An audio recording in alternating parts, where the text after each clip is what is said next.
get over here, son. There you go. What up? It's your girl T Dizzle T Mac back with another track. Now I'm just playing. We have here Twan. Call him Twanny Mac. Twan, the Don Juan. Macaroni. Machiavelli. 2 shots to your belly. Now you're going to helly, niggas like tell me.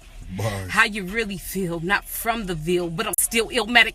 Motivated like I'm about to go grab it, you can never have it.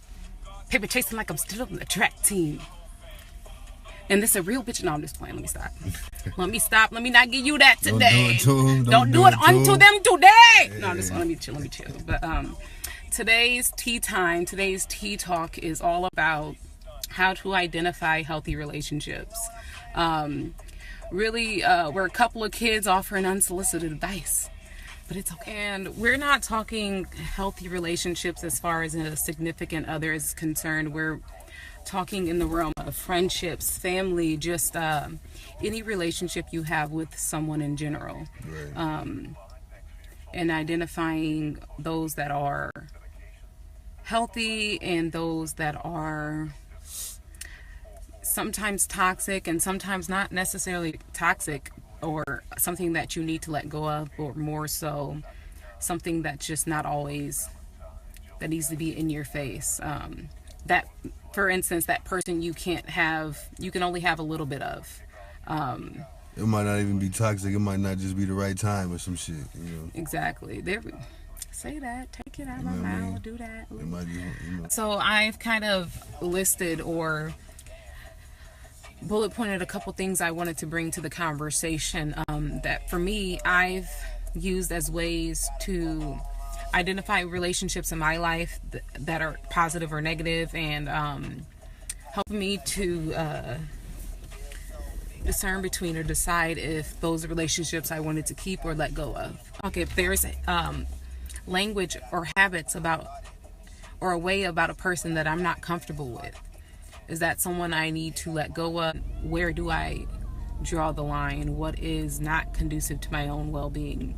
Does it go that far, or is it something that's just mediocre, menial, doesn't mean much, you know? I feel like it's all about your comfortability. Like I was like on kind of like how we got into earlier. It's more about your comfortability, just in terms of, because you, like I said, you interact differently with people you're comfortable with as opposed to people you're not comfortable with. Like when I'm at work, like say I'm at work, there's a bunch of guys I work with, of course, you know, obviously. It's like we cool, but it's like I'm not gonna be as comfortable talking about certain things with y'all as I am if I'm with, you know what I'm saying, a group of my homeboys that I hang out with outside of work. You know what I mean? Like I feel like it's actually kind of the same situation. Not that I'm not just as cool with them, because I spend just as much time, if not more time, with the coworkers.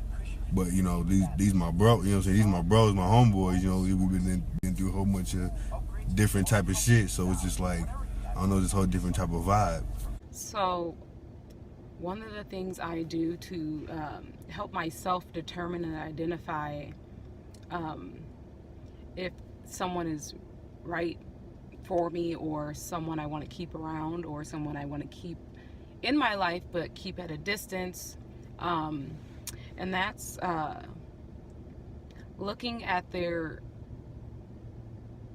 my own self-talk in comparison to my interpersonal reaction with that person. So what I mean is, I am a positive person. I try to remain positive. I try to be optimistic. But if I have a person that, when I'm interacting with them, that's someone who's a Debbie Downer, if you will, and it's just negative, it's like I don't want that constantly to be around me. I feel you. Yeah, I don't want to have to feel like I'm always trying to make you happy, like or pep talk you up, or any of that. And it's like, exactly. I got my own problems, you know what I'm saying? I don't want to have to deal with yours neither. Exactly, and it's not necessarily that either. And it's like that too, but also I don't want to always think about the bad things that are happening and going on. So, right. And that's just for me personally. That's maybe not that may not be something significant in anyone else's life, but for me, I find that important. Also, loyalty is another big thing for me. And I don't mean loyalty in terms of that person that's always there and they're present, but I mean loyalty. And are you a liar? Yeah, You're loyalty runs cheating. deep. You're stealing from me. Those Loyalty type of runs deep. things I have to determine. Hey, I maybe maybe we still are friends, and there's just certain shit we can't do together.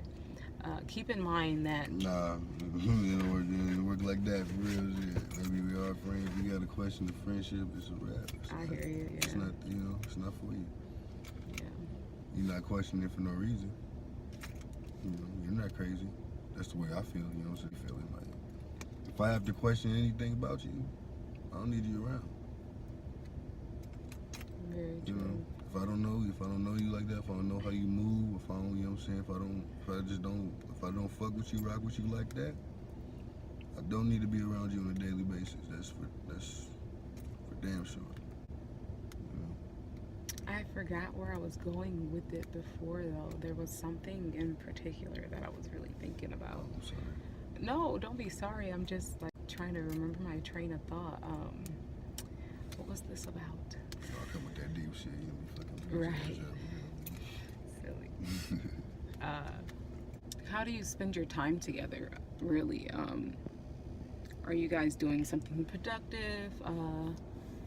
Maybe if you have one of those friends you like to chill, relax with, goof around, then you spend less time with them, or just you have certain time for them. I also have people who, when we meet, we get down to business. There's things we like to get done, and there's some friends I can't do that with, and that's okay. But there's also those friends I can't sit down and vent to and have a heart-to-heart to if we're all business. So it's like finding the right balance, really, and determining, am I getting stuff done? Should I spend less time here, more time here, or vice versa, or whatever the case may be. But that for me is another big factor in determining relationships that I want to keep around, some that I want to get rid of, or relationships that I want to keep you in my life, but I want to see you less. Yeah. How is this person's self-talk? How is their relationship with themselves? Are they, as I was saying before, But see, my thing on that though is you can't really get too deep on that too much. I mean, you can if you like really want to, but my thing is, man, you don't just want to press people, because I know how I am personally, how I handle things, how I deal with things, my own self-talk. I feel like it's fucking phenomenal, fucking amazing, which means I don't vent to others, ever, unless something super dramatic didn't happen, and I just can't take it, can't bear the pain type of shit, But other than that, if I'm going through some shit right now, shit's rough, I don't really, and what I mean, and what I meant by their self-talk, how is their relationship with themselves, as what I'm saying there is, earlier I mentioned I like to, for my own personal well-being, my own mental health, I like to keep my own thoughts positive as much as possible, just to make sure I'm at peace for me. And so therefore, if this person is a Debbie Downer, they're negative, they're pessimistic, that's something I can't be around all the time. I don't need that negative energy when I'm trying so hard to move in the other direction. So what I'm saying is that could go hand in hand with their own self-talk and with their own relationship with themselves. Is that positive or negative? What I mean by that is I'm not required to provide anyone happiness. I have those people in my life I love, I do anything for, and of course I want to see you happy, but no one can supply you happiness except yourself. Right. So if it's a constant struggle, or if I feel like it's work to keep our relationship going because I'm trying to keep you happy for any reason, whether it's a friend, you're always like, she's just always down, and you want to be there because you love them, but you also, it gets to you. Your own personal well-being is then being affected. So for me, that's someone I have to let go of. For me, that's not one of those. For some people, that may be someone you can spend less time with, but for me, that is someone I have to let go of in general until they can get in a better place, whether that's that friendship, as I mentioned before, or in a relationship when you with your significant other. That's something they need to fix within themselves first. I hear you. I mean, I hear with the relationship. I mean, I hear you with the friendship, or with as a friend. Yeah, that's definitely, you don't want to be around no Debbie Downers who's miserable, because like I said, miserable loves company, and yeah, you know, everybody knows that. You know what I mean? So I understand you on that tip, but on the relationship tip, it's a little different. How so? I mean, if you're in a relationship with somebody, that means, you know what I'm saying, y'all then already went through the, you know what I'm saying, meet and greet and get to knowing each other and all that stage, you know what I'm saying, that stage. So you know this person. So if he or she is going through some shit, you know what I'm saying, they down, you know what I mean, first of all, you should know why. You know what I'm saying, you're the significant other. You should be all in, you know what I mean? And if not, then that's a problem within itself. But you know what I'm saying, I feel like you should at least try to have some understanding towards it. Not necessarily, I mean, it all depends on what's going down, though. And let me elaborate and say that I'm referring to those repeat offenders, not someone. We all grow through things. We all grow through times. Right. But I don't mean that even my significant other is going through a rough patch and I'm not trying to be there for them. I mean a person who I constantly, throughout the duration of our relationship, they're just not happy, or I feel just depressed, down all the time. But then you can make the argument that, you know, because depression is, you know, exactly. a sickness, right? And that's something you need to seek. Supposedly, it absolutely is. So that's something you need. I would then encourage you to seek help for and fix within yourself first before we continue our relationship. What's something that you feel like you do, or when you had a friendship, you're determining, is this a person that I really want to keep around? What's something that you kind of consider for that? I mean, I don't know, man. I ain't gonna lie. I've encountered, you know what I mean, so many different, you know what I'm saying, people, different type of people, you know what I mean? And like, I don't know. I just feel like, man, it's just the type of vibe you give off. I'm good at reading vibes. If I feel like you give off the wrong vibe, just based on how you move or how you look or whatever. If I feel like you give off a wrong vibe for me, I don't need you around. Like, you know, and it's not like I don't hang around a lot of people anyway. I don't be around people, like, I wouldn't say I'm introverted, because I do know a lot of people and a lot of people know me, but it's like, I don't like to be around, you know what I'm saying, in the crowd all the time. You know, so. But one of the ways I determine if I want to be around somebody is, you know, everything we talked about, you know, loyalty is a factor, a big factor for me. If I feel like you. What about those people that are still, like, as you say, reading off a vibe? Like, how do you determine? Because, like, have you ever experienced or came across those people that are what up, but you know, you can sense or tell there's some underlying motive or intent, or not even motive or intent, but another underlying feeling towards you that they're trying not to show, but you can just tell, like the what do we call those people that they compliment you but also insult you at the same time, and it's like, are you being a hater? Yeah, I call them haters. That's what they are. And right. And you know what I'm saying? They're still trying to, I know what you mean, though, trying to compliment like type shit. Or whatever, so it's like, no, they're haters. They're haters. Right, and that's. But see, I don't pay too much attention to those people, because, you know, whether it be whatever given moment or whatever. But what if it's someone you know that you guys, maybe it's someone you grew up with even, or then I just know fuck for with a you. minute. And I just fuck with you from a distance. Right. You know? Yeah. It's cool. We don't have to be buddy. You know what I'm saying? But any type of signs and everything. And sometimes you have to look back because there's people you know what I'm saying, did grow up with. You know, that I had to look back on now that I'm older and, you know what I'm saying, got a lot of time to think about, you know what I'm saying, a lot of shit.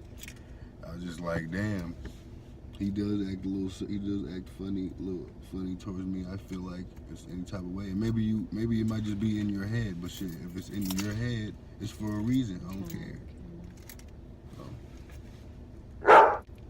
But if it's in your head, it's for a reason. So, you know, you're not crazy. But then again, this goes to self-talk. How do you know what I'm saying, your type of vibe to yourself? You know, you got to be confident with yourself, and that includes confident with your thoughts. Keep in mind, though, there's intuition. There's people for seasons and reasons and whatever the case may be. So sometimes there's people who are here temporarily, and we have to be able to identify that and understand and know what that looks like. It's all about reading the signs too. That all comes with, you know, having faith. You know. I feel like I learn from everyone I come across in an encounter. It's for a reason, whether I'm learning something to change my mentality or give me another perspective, or it's to change my way of being, or to influence, or to life is all about impact that in some way. So it's like anyway. Maybe when I'm experiencing these type of people, it's to sharpen my intuition and sharpen my naivety. That's not a word. I'm gonna stop. I'm sorry. I'm trying to make that up. But basically, I'm more aware once I've experienced that type of person, like, oh, there's people like you in this world. And being able to identify your type again. So it's like people. And like I said, we all have different temperaments. We all can handle different things on different levels. So what you may want in your life, I may not want, and what maybe you can handle a little bit more of, I can't. So for myself, it's determining for yourself. What we're saying is not a one size fits all situation. It's not. We're not here to say this is what you should do exactly for what's going on in your life, because you know what you're dealing with, and you know what's good for your own well-being and mental health, and what's conducive to your own goals and what you're progressing towards. So it's taking the time to determine what you feel like you want and need in your life to live abundantly and peacefully, and moving the things out of the way that aren't in unison with that. So, and the best way to do that is by knowing yourself. Yeah, right. Get to know yourself and be transparent and honest with yourself. Start by being honest with yourself. Love yourself. Most importantly, love yourself, brother, sister. Right. But the next tea time, we're going to be talking about how to progress towards your own goals and be on the right path for that. So stay tuned, friends. Thank you for watching. Like, comment, subscribe.